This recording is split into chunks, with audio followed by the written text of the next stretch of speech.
ಇವತ್ತು ನಾವು ಹೊನ್ನಾವರ ಉತ್ಸವಕ್ಕೆ ಹೊರಟಿದ್ದೀವಿ. ನೋಡೋಣ ಹೇಗಿದೆ ಅಂತೇಳಿ. ಇದೇ ಮೊದಲನೇ ಸಲ ಹೋಗ್ತಿದ್ರೆ ಹೋಗಿ ಬಂದಿರ? ಅಪ್ಪ ಅಮ್ಮನ ಜೊತೆಗೆ ಹೋಗ್ತಾ ಇದ್ದೀವಿ. ನಾನು ಆರುಷಿ. ಇವತ್ತು ಊರಿಗೆ ಬಂದಿದ್ದೀವಿ. ಇವತ್ತು ಅಜ್ಜನ ತಿಥಿ ಊಟ ಮಾಡಿದ್ದಾಯಿತು. ಇವಾಗ ಓಡಾಡಕ್ಕೆ ಹೋಗ್ತಾ ಇದ್ದೀವಿ. ನೋಡಿ ಅಲ್ಲಿ ಹಲಸಿನ ಮರಕ್ಕೆ ಹಲಸಿನ ಗುಚ್ಚಿಕೆ ಆಗಿದೆ. ನಾಳೆ ಅಮ್ಮ ಪಲ್ಯ ಮಾಡ್ಕೊಡ್ತೀನಿ ಅಂತ ಹೇಳಿದ್ದಾರೆ. ಇನ್ನು ಅದನ್ನೊಂದು ಇಳಿಸೋದಿದೆ. ಹಲಸಿನ ಗುಚ್ಚಿಕೆ ಅಜ್ಜ ಇವತ್ತೆಲ್ಲ ಶಿವರಾತ್ರಿ ದಿನ ರಾಶಿ ವರ್ಷ ಗೊತ್ತು.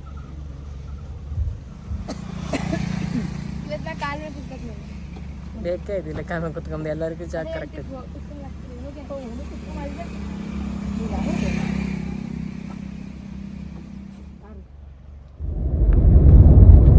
ಬಿಸಿಲು ಸೂರ್ಯ ಕಣ್ಣಿಗೆ ಬೆಳಕು ಬಿಡ್ತದೆ. 5 ಗಂಟೆ ಇದೆ.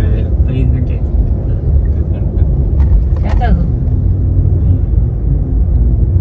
ಯಾತ 5 ಗಂಟೆಗೆ ಓಪನ್ ಮಾಡ್ತೀವಿ. ಓಪನ್ ಮಾಡ್ತೀವಿ. ಅಲ್ಲಿವರೆಗೆಲ್ಲ ಶೆಕೆಳೆ ಸಂಜೆ ಮೇಲೆ ಮಾಡ್ತಾರೆ. ಸಂಜೆ ಟೈಮಲ್ಲೆಲ್ಲ ಎಲ್ಲ ತೆಗ್ದಿರ್ತಾರೆ. ಬೆಳಿಗ್ಗೆ ಟೈಮಲ್ಲಿ ಎಲ್ಲ ಮುಚ್ಚಿಡ್ತಾರೆ. ಎಲ್ಲ ಇಲ್ಲೆಲ್ಲ ಆಫೀಸಿಗೆ ಹೋಗೋರೆಲ್ಲ ಸಂಜೆ ಟೈಮಿಗೆ ಎಲ್ಲ ಬರೋರು. ಹೋಗೋರು ಮತ್ತೆ ಹೋಗೋರು ಹಂಗಾನೆ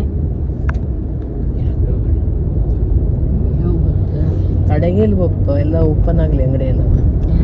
6 ಗಂಟೆ ನಂತರ ಬಂದಿದ್ದಾರೆ. ಆಶ್ರಮಿಗಿದ್ದೀರಿ 6 ಗಂಟೆ ನಂತರ ಅದಕ್ಕೆ ಬಂದರೆ ಈಗಿರೋ ಅಷ್ಟೇ. ಈಗ ಹೋಗೋಬೇಡ.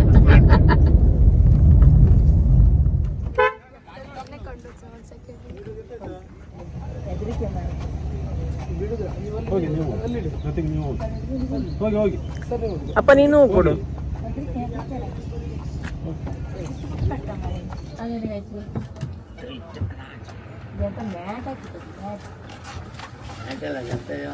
ಅದು ಗ್ರೀನ್ ಕಲರ್ ಸಿಗ್ತದೆ.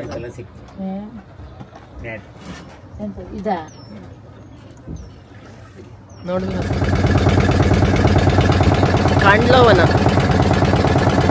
ಅದೇ ಅರಿಶಿ ನೋಡಿ. ಎಲ್ಲ ಕಾಂಡ್ಲ ಇದು ನೀರೊಳಗಡೆ ಇದ್ದಲೆ ಅದೇ ಎಲ್ಲ ಕಾಂಡ್ಲ ಗಿಡಗಳು. ಕಾಂಡ್ಲವನ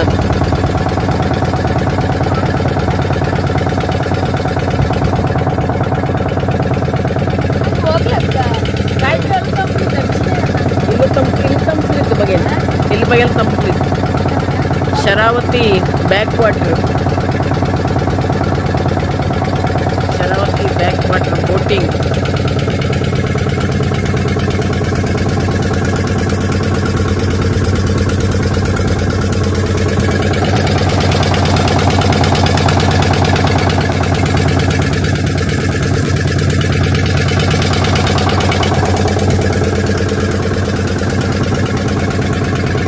ತೆಂಗಿನ ತೋಟ ಎಲ್ಲ ಇದ್ದದ್ದು ಇಲ್ಲೇ ಪಕ್ಕದಲ್ಲಿ. ತೆಂಗಿನ ತೋಟ ಎಲ್ಲ ಇದ್ದು ನೋಡೋದು ಮಸ್ತ್ ಆಗ್ತದೆ. ನಾವಿವಾಗ ಹೊನ್ನಾವರ ಬ್ರಿಡ್ಜ್ ಮೇಲೆ ಭಟ್ಕಳ ರೂಟಲ್ಲಿ ಬಂದ್ವಿ. ಒಂದು 2-3 ಕಿಲೋಮೀಟ್ರ್ ಆಗುತ್ತೆ ಕಾಸರಗೋಡು. ಇಲ್ಲಿ ಶರಾವತಿ ಬ್ಯಾಕ್ ವಾಟರ್ ಬೋಟಿಂಗಿಗೆ ಬಂದಿದ್ದೀವಿ. ಹಾಗೆಯೇ ಶರಾವತಿ ಹಿನ್ನೀರು ಅಂತ ಕೂಡ ಹೇಳ್ತಾರೆ. ಇನ್ನೊಂದು ಸೈಡಲ್ಲಿ ಕಾಸರಗೋಡು ಬೀಚ್ ಇದೆ. ಹಾಗೆಯೇ ಅದರ ಪಕ್ಕನೇ ಇಲ್ಲಿ ಕಾಸರಗೋಡು ಕಾಂಡ್ಲವನ ನಡಿಗೆದಾರರೆಲ್ಲ ಓಡಾಡೋ ಥರ ಒಂದು ಸರಿ ನಾನು ತೋರಿಸಿದ್ದೆ ನಿಮಗೆ. ಅದು ಕೂಡ ಲಿಂಕ್ ಹಾಕಿರ್ತೀನಿ, ನೋಡ್ಕೋಬೋದು ನೀವು. ಅಲ್ಲಿದೆ. ಇಲ್ಲಿ ಬೋಟಿಂಗ್ ಇದೆ. ದೂರ ಎಲ್ಲ ಕಡೆ ಸುತ್ತಾಡೋದು ಅಂದರೆ 3,000 ಅಂತ ಹೇಳ್ತಾಯಿದ್ರು. ಹತ್ತಿರ ಆದರೆ 2,000. ನಾವು ಲೋಕಲ್ ಅವರಾಗಿರೋದ್ರಿಂದ ನಮಗೆ 2,000ಕ್ಕೆ ಎಲ್ಲ ಕಡೆ ರೌಂಡ್ ಹೊಡಿಸ್ತೀವಿ ಅಂತ ಹೇಳಿದ್ರು. ಇವಾಗ ಬೋಟಲ್ಲಿ ಹೊರಟಿದ್ದೀವಿ. ಹೊನ್ನಾವರ ಬ್ರಿಡ್ಜ್ ಮೇಲೆ ಹೋಗುವಾಗ ಕಾಣಿಸುತ್ತೆ ನದಿಯಲ್ಲಿ ದ್ವೀಪ ಕಾಣಿಸುತ್ತೆ. ಅಲ್ಲಿಗೆ ಇವಾಗ ಬಂದ್ವಿ ಐಲ್ಯಾಂಡಿಗೆ.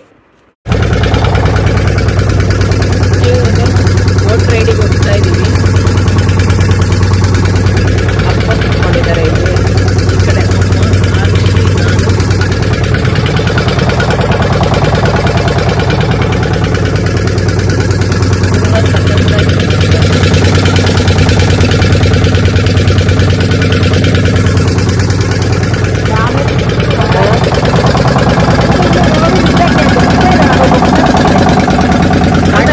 ಕಾಂಡ್ಲವನ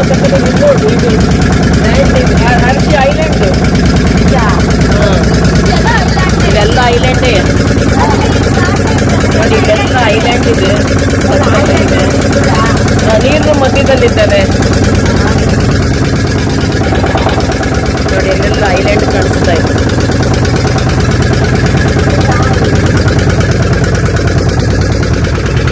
ಅಲ್ಲಿ ರೋಡಿಂದ ನೋಡ್ತೀವಲ್ಲ ನಂಗೆ, ಅದೇ ಇದು.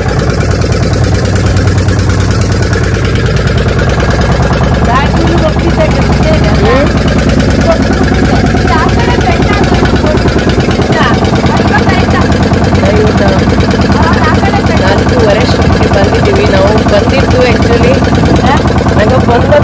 ನಂಗೆ ಹೊನ್ನಾವರ ಉತ್ಸವಕ್ಕಲ್ದ, ಹೊನ್ನಾವರ ಉತ್ಸವಕ್ಕೆ ಅಂತ ಬಂದು ಬೋಟ್ ರೈಡಿಗೆ ಬಂದ್ವಿ. ಇವಾಗ ಇನ್ನೂ ಟೈಮ್ ಇದೆ, ಏನು ಮಾಡೋದು ಅಂತ ಯೋಚನೆ ಮಾಡ್ತಾ ಇದ್ವಿ. ಆಮೇಲೆ ಬೋಟ್ ರೈಡ್ ಹೋಗೋಣ ಅಂತೇಳಿ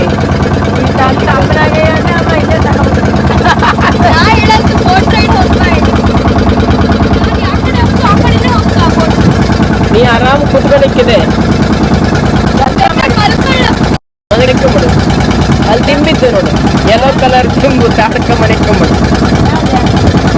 ಅಲ್ಲಿ ಹೈಟಲ್ಲಿ ಇಟ್ಟಿದ್ವಲ್ಲ ಕೂತ್ಕೊಂಬೆ, ಬೇಕಾದ್ರೆ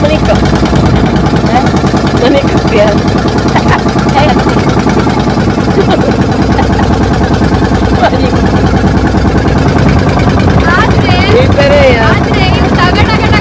ಸೂರ್ಯ ಬೆಳಕು ನೋಡು ಹೆಂಗ್ ಕಾಣಿಸ್ತಾ ಇತ್ತು ನೀರಲ್ಲಿ, ಡಗ ಡಗ ಡಗ ಸೌಂಡ್ ಬಂದಿದ್ದು ಭೂಮಿ. ಅಲ್ಲಿ ಬ್ರಿಡ್ಜು,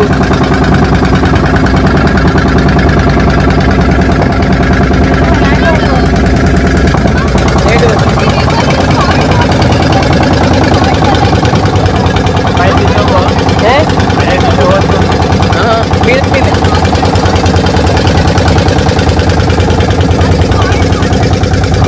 ಇದೆಲ್ಲ ಫುಲ್ ಕಾಣ್ಲಾನೆ ಅಲ್ದ, ಎಲ್ಲ ಪೂರ್ಣ ಕಾಣ್ಲಾನೆಯ. ಮಧ್ಯೆ ಮಧ್ಯೆ ಒಂದು ಬೇರೆ ಮರ ಇತ್ತು.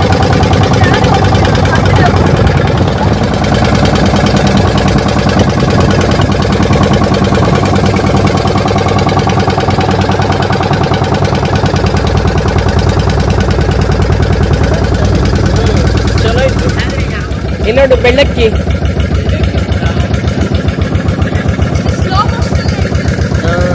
ಅದೆಂತ ಹಿಡಿಲೆ ಮೀನ ಹಿಡಿಯಲು ನೋಡ್ತಿದ್ದದು. ಕಾಂಡ್ಲವನ ಹೌದೇ, ಅದಕ್ಕೆ ನೋಡಿ ಬೀನ್ಸ್ ನಂಗಲ್ಲ ಇದು.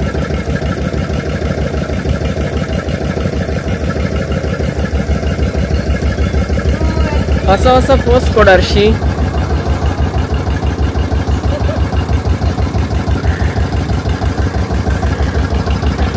ಒಂದು ಕೈಲಿ ವಿಡಿಯೋ, ಇನ್ನೊಂದು ಕೈಲಿ ಫೋಟೋ, ಎರಡೂ ಮಾಡ್ತಾ ಇದ್ದೆ.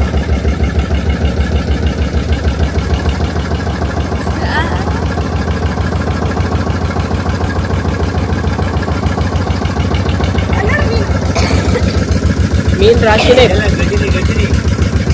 ಗಜನಿ, ಅರ್ಲು, ಅರಳಿಗೆ ಗಜನಿ ಹೇಳ್ತಿದ್ದ ಅಜ್ಜ.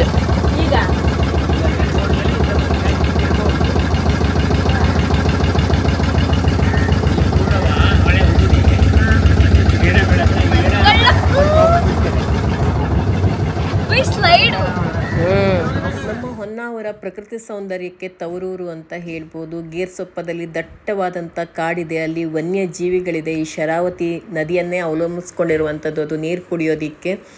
ಹಾಗೆಯೇ ಈ ನೀರನ್ನು ಎಷ್ಟೊಂದು ಜನ ರೈತರು ಕೂಡ ಅವಲಂಬಿಸ್ಕೊಂಡೇ ಇರುವಂಥದ್ದು, ಬೆಳೆ ಬೆಳೆಯೋದಕ್ಕೆ, ಹಾಗೆಯೇ ಮೀನುಗಾರರಿಗೆ ಮೀನು ಹಿಡಿಯೋದಕ್ಕೆ. ಈ ನದಿಯಿಂದ ಎಷ್ಟೊಂದು ಪ್ರಯೋಜನ ಇದೆ. ಹಾಗೆಯೇ ನೋಡಿ, ಈ ಶರಾವತಿ ಹಿನ್ನೀರು ಒಂದು ರೀತಿ ಸ್ವರ್ಗ ಇದ್ದಂಗೆ. ಇಲ್ಲಿ ಬಂದು ಓಡಾಡೋದಕ್ಕೇ ಒಂಥರ ಖುಷಿ. ಹಾಗೆಯೇ ಎಷ್ಟೊಂದು ಬೀಚ್ಗಳಿದೆ, ಕಾಸರಗೋಡು ಬೀಚು, ಅಪ್ಸರ್ಕೊಂಡ್ ಬೀಚು, ತುಂಬ ಬೀಚ್ಗಳಿದೆ. ಸಂಜೆ ಟೈಮಲ್ಲಿ ಬಂದು ಆರಾಮಾಗಿ ರಿಲ್ಯಾಕ್ಸ್ ಮಾಡ್ಕೊಂಡು ಹೋಗ್ಬೋದು. ಸಮುದ್ರದ ಅಲೆಗಳ ಹೊಡೆತವನ್ನು ನೋಡ್ತಾ ನೋಡ್ತಾ ಮನಸ್ಸಿಗೆ ಆನಂದವನ್ನು ತಂದ್ಕೋಬೋದು. ಹಾಗೆ ಎಷ್ಟು ಹಳೆಯ ದೇವಸ್ಥಾನಗಳಿದೆ, ಬಸದಿಗಳಿದೆ, ಏನಿಲ್ಲ ಹೇಳಿ ನಮ್ಮ ಹೊನ್ನಾವರದಲ್ಲಿ. ಇಲ್ಲಿ ಹುಟ್ಟಿದಂಥ ನಾವೇ ಧನ್ಯರು. ಇಂತಹ ಒಂದು ಸುಂದರವಾದ ಪ್ರಕೃತಿಯ ಮಡಿಲಲ್ಲಿ ಬೆಳೆದಂಥ ನಾವೇ ನಿಜವಾಗಲೂ ಪುಣ್ಯವಂತರು ಅಂತ ಹೇಳ್ಕೋಬೋದು. ಹಾಗೆ ಆ ಋಷಿಯಲ್ಲಿ ಡ್ಯಾನ್ಸ್ ಮಾಡ್ತಾ ಇದ್ಲು. ಸುತ್ತಲೂ ಬೋಟ್ ಅವರೆಲ್ಲ ನೋಡಿ ಅಲ್ಲಿ ನಿಂತು ನೋಡ್ತಾ ಇದ್ರು, ವಿಡಿಯೋ ಎಲ್ಲ ಮಾಡ್ತಾಯಿದ್ರು. ಆರುಷಿ ಡ್ಯಾನ್ಸ್ ಮಾಡಾದ್ಮೇಲೆ ಇನ್ನೊಂದು ಡ್ಯಾನ್ಸ್ ಮಾಡು ಅಂತ ಅವರೆಲ್ಲ ಹೇಳಿ ಮತ್ತೆ ಅವಳ ಹತ್ರ ಡ್ಯಾನ್ಸ್ ಮಾಡಿಸ್ತಾನೇ ಇದ್ದರು. ನಮಗೂ ಕೂಡ ತುಂಬ ಖುಷಿಯಾಯಿತು, ನಾವು ಕೂಡ ಒಳ್ಳೆ ಎಂಜಾಯ್ ಮಾಡಿದ್ವಿ. ಹಾಗೆ ಒಂದು 2-3 ಜನ ಹೇಳ್ತಾಯಿದ್ರು ನಾವು ಇನ್ಸ್ಟಾಗ್ರಾಮಿಗೆ ಹಾಕ್ಕೋತೀವಿ ಅಂತೇಳಿ. ಸರಿ ಅಂತ ಹೇಳಿದ್ವಿ. ಆದರೆ ನನಗಿಲ್ಲಿ ಮ್ಯೂಸಿಕ್ ಹಾಕ್ಕೊಳ್ಳೋಂಗಿರಲಿಲ್ಲ, ಕಾಪಿರೈಟ್ ಬರುತ್ತಲ್ಲ, ಅದಕ್ಕೆ ಸುಮ್ಮನೆ ಡ್ಯಾನ್ಸ್ ಮಾತ್ರ ತೋರಿಸಿದೆ ನಿಮಗೆ. ಆರುಷಿ ತುಂಬ ಚೆನ್ನಾಗಿ ಎಂಜಾಯ್ ಮಾಡಿದ್ಲು. ಖುಷಿನೂ ಕೂಡ ಇರಬೇಕಿತ್ತು ಅಂತ ಅನ್ನಿಸ್ತಾ ಇತ್ತು ನನಗೆ. ಅವಳು ಇದ್ದರೆ ಪಾಪ ತುಂಬ ಖುಷಿ ಪಡ್ತಾ ಇದ್ಲು ಅಂತೇಳಿ ಅದನ್ನೇ ಮಾತಾಡ್ತಾ ಇದ್ವಿ ಅಪ್ಪ ಅಮ್ಮ ನಾನು ಎಲ್ಲ. ಖುಷಿನೂ ಇರಬೇಕಿತ್ತು, ಅವಳು ಕೂಡ ತುಂಬಾ ಖುಷಿ ಪಟ್ಕೊಂಡು ಎಂಜಾಯ್ ಮಾಡ್ತಿದ್ಲು ಅಂತೇಳಿ. ಅವಳಿಗೆ ಲಾಸ್ಟ್ 2 ಎಕ್ಸಾಮ್ ಇರುವಾಗ ನಾನು ಊರಿಗೆ ಬಂದೆ. ಅವಳನ್ನ ಬೆಂಗಳೂರಲ್ಲೇ ಬಿಟ್ಬಿಟ್ಟು ಅವ್ರ ಅಪ್ಪನ ಜೊತೆಗೆ. ನಂತರ ಅವಳು ಅಪ್ಪ ಮಕ್ಕಳು ಇಬ್ಬರು ಕೂಡ ಸಿರ್ಸಿ ಜಾತ್ರೆಗೆ ಅಲ್ಲಿ ಬರ್ತಾರೆ, ನಾವು ಕೂಡ ಅಲ್ಲಿಗೆ ಹೋಗೋದು ಅಂತ ಹೇಳ್ಬಿಟ್ಟು ಬಿಟ್ಬಿಟ್ಟು ಬಂದಿದ್ದೆ. ಬೋಟ್ನ ಕೆಲವೊಂದು ಕಡೆ ನೀರೆಲ್ಲ ಕಡಿಮೆ ಇರುವಲ್ಲಿ ಫೋಟೋಶೂಟಿಗೆಲ್ಲ ಚೆನ್ನಾಗಿರುವಂಥ ಜಾಗ ನೋಡಿ ನಿಲ್ಲಿಸ್ತಾರೆ. ವಿಡಿಯೋ ಮಾಡ್ಕೊಳ್ಳೋಂಗಿದ್ರೆ, ಫೋಟೋ ತೆಕ್ಕೊಳ್ಳೋದಿದ್ರೆಲ್ಲ ಚೆನ್ನಾಗಿರುತ್ತೆ ಅಂತ ಹೇಳಿಬಿಟ್ಟು. ಹಾಗೆಯೇ ಅಕ್ಕಪಕ್ಕ ಕೂಡ ತುಂಬ ಬೋಟ್ಗಳು ನಿಂತಿತ್ತು. ಹಾಗೆ ಕೆಲವೊಂದು ಬೋಟಲ್ಲಿ ತಿಂಡಿ, ಕಾಫಿ, ಟೀ ಎಲ್ಲ ಇಟ್ಕೊಂಡಿದ್ರು.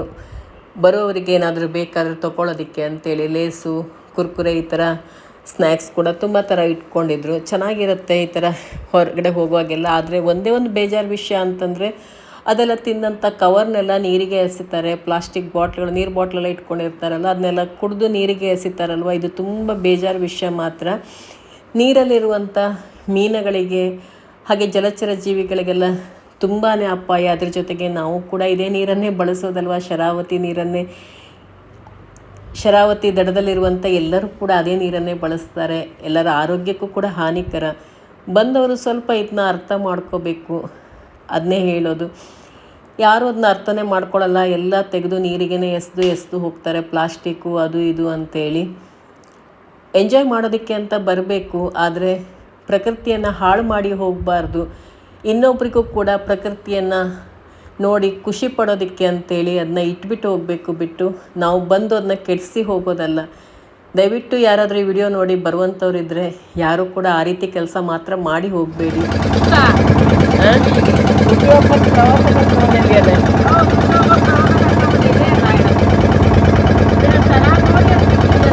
ಹೌದು, ಅಮ್ಮ ಯಾವತ್ತು ಹೋಟೆಲೆಲ್ಲ ಈ ರೀತಿ ಬರ್ತಾ ಇರಲಿಲ್ಲ. ರಾಶಿ ಖುಷಿ ಯಾವುದೋ ಫೋಟೋ ಅಮ್ಮನಿಗೆ ನೋಡಿ ಫೋಟೋ ಅಷ್ಟೆಲ್ಲ ಇಷ್ಟ ಆಗ್ತಿರ್ಲಿಲ್ಲ. ಈ ವರ್ಷ ನನ್ನ ಹುಟ್ಟುಹಬ್ಬಕ್ಕೆ ಅಂತ ಕರ್ಕೊಂಡು ಬಂದಿದ್ದಾರೆ. ತುಂಬ ಖುಷಿ ಆಗ್ತಾ ಇದೆ. ಇವತ್ತು ಒಂಥರ ಎಲ್ಲನೂ ಸರ್ಪ್ರೈಸ್ ಆಗ್ತಾ ಇದೆ. ಅವ್ರಿಗೆ ಸರ್ಪ್ರೈಸ್ ಮಾಡಬೇಕು ಅಂತೇಳಿ ನಿನ್ನೆ ಆ್ಯಕ್ಚುಲಿ ಅವ್ರಿಗೆ ಹೇಳಿದೆ ನಾವು ಊರಿಗೆ ಬಂದೆ. ನೋಡಿದ್ರೆ ನನಗೂ ಎಲ್ಲ ಕಡೆ ಸರ್ಪ್ರೈಸ್ ಆಗ್ತಾ ಇದೆ. ಇವತ್ತು ತುಂಬ ಖುಷಿ ಆಗ್ತಾ ಇದೆ. ನೋಡಿ ನಮ್ಮ ಹುಡುಗಿ ಫುಲ್ಲು ಸಿಟ್ಟು ಬಂದ್ಕೊಂಡು ಕೂತಿದ್ದಾಳೆ, ಫೋನ್ ತೆಕ್ಕೊಂಡಿಲ್ಲ ಅಂತೇಳಿ.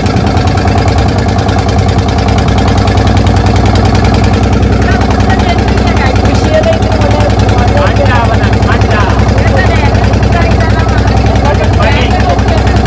ಎಲ್ಲೂ ಇಂಥ ಇದು ಸಿಗ್ತಿದೆ.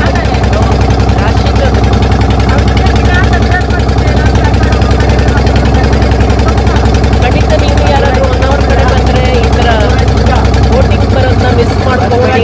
ತುಂಬ ಚೆನ್ನಾಗಿದೆ ಇದು. ನಾವು ಬಂದಾಗೆಲ್ಲ ಬರ್ತಾ ಇರ್ತೀವಿ ಶರಾವತಿ ಬ್ಯಾಕ್ ವಾಟರಿಗೆ. ಒಂಥರ ಖುಷಿ ಆಗುತ್ತೆ. ಸಂಜೆ ಟೈಮಿಗೆ ಒಂಥರ ತಂಪು ವಾತಾವರಣ ಕೂಡ ಇರುತ್ತೆ. ನೀರಲ್ಲಿ ಬೋಟಿಂಗ್ ಬೇರೆ ಮಾಡ್ತಾ ಇರ್ತೀವಲ್ಲ, ಸುತ್ತ ನೇಚರ್ ಸಖತ್ತಾಗಿರುತ್ತೆ. ಪ್ರಕೃತಿ ಪ್ರಿಯರಿಗಂತೂ ಒಂಥರ ರಸದೌತಣ ಅಂತ ಹೇಳ್ಬೋದು ಇದು.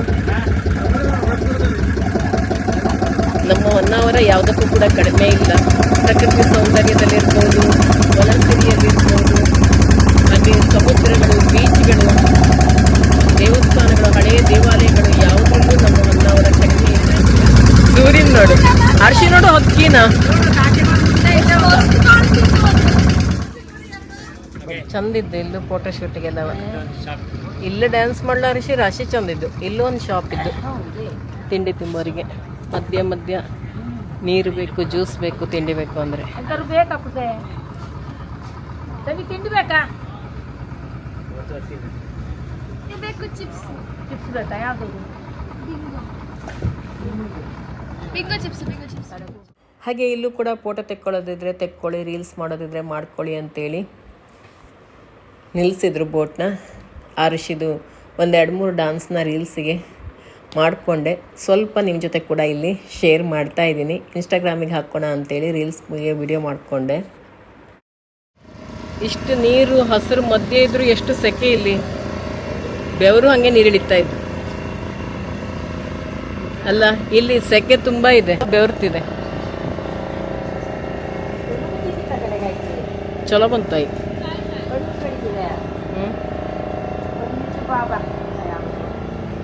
ಎಲ್ಲರೂ ಜಾಸ್ತಿ ಇಲ್ಲಿ ಫೋಟೋಶೂಟ್ಗೆ ಬರ್ತಾ ಇದ್ದಾರೆ. ಫೋಟೋಶೂಟ್ ಮತ್ತು ವಿಡಿಯೋ ಮಾಡಿದೆ.